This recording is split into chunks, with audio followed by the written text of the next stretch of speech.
Hello అండి, అందరికి నమస్కారం. వెల్కమ్ టు బాపట్ల రుచులు. ఈరోజు వీడియోలో సొరకాయతోటి హల్వా చూద్దామండి.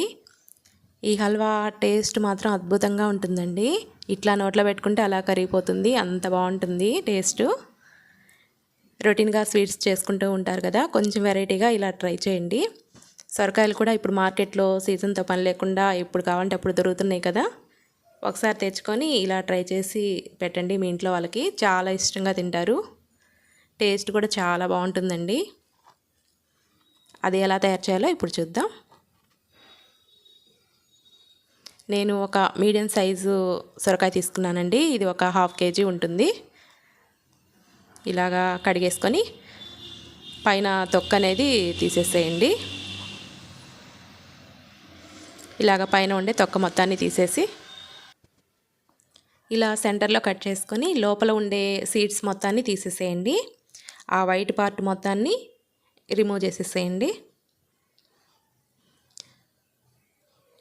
ఇలా తీసేసి పైన ఉండే గ్రీన్ పార్ట్ వరకు ఇలా తురిమేసి పెట్టేసుకోండి. మొత్తాన్ని ఇలా తురిమేసి పెట్టేసుకొని తర్వాత ఒక గిన్నె మీద ఇట్లా వైట్ క్లాత్ ఒకటి వేసుకోండి. తురుముకున్న సొరకాయ తురుమును మొత్తాన్ని దాంట్లో వేసేసేసుకోండి. ఇలా మొత్తాన్ని వేసేసి సొరకాయలో ఉండే వాటర్ కంటెంట్ ఎక్కువ ఉంటుంది కదా సొరకాయలో, ఆ మొత్తాన్ని వాటర్ తీసేసేయండి.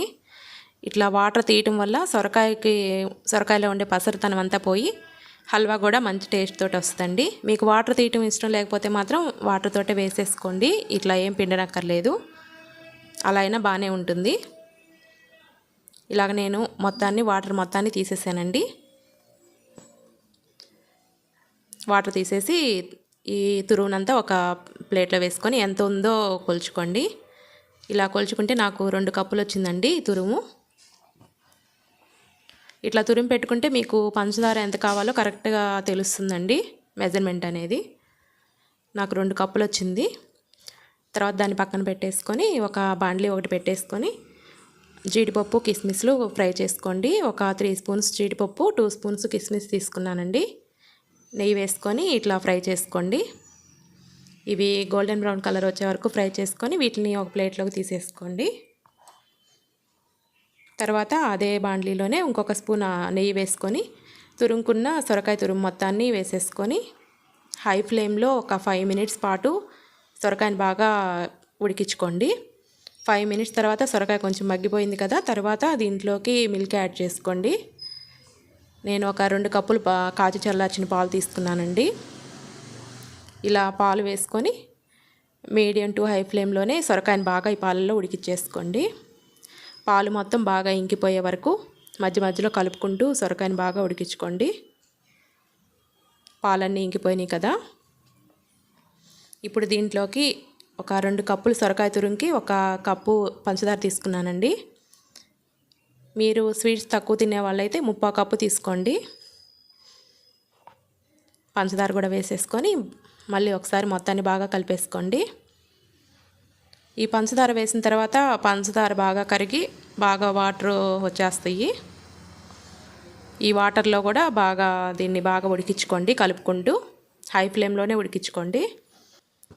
ఈ వాటర్ మొత్తం కూడా బాగా ఇంగిపోయినాయి కదా. ఇప్పుడు దీంట్లోకి ఫ్లేవర్ కోసం ఒక 1/2 స్పూను యాలకుల పొడి వేసుకోండి. యాలకుల పొడి కూడా వేసుకొని ఒకసారి కలిపేసేసుకోండి మొత్తాన్ని.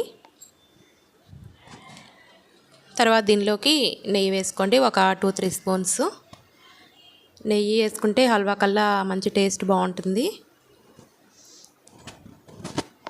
ఇలా నెయ్యి కూడా వేసుకొని తర్వాత మనం ఫ్రై చేసి పెట్టుకున్న జీడిపప్పు కిస్మిస్లు కూడా వేసేసుకోండి.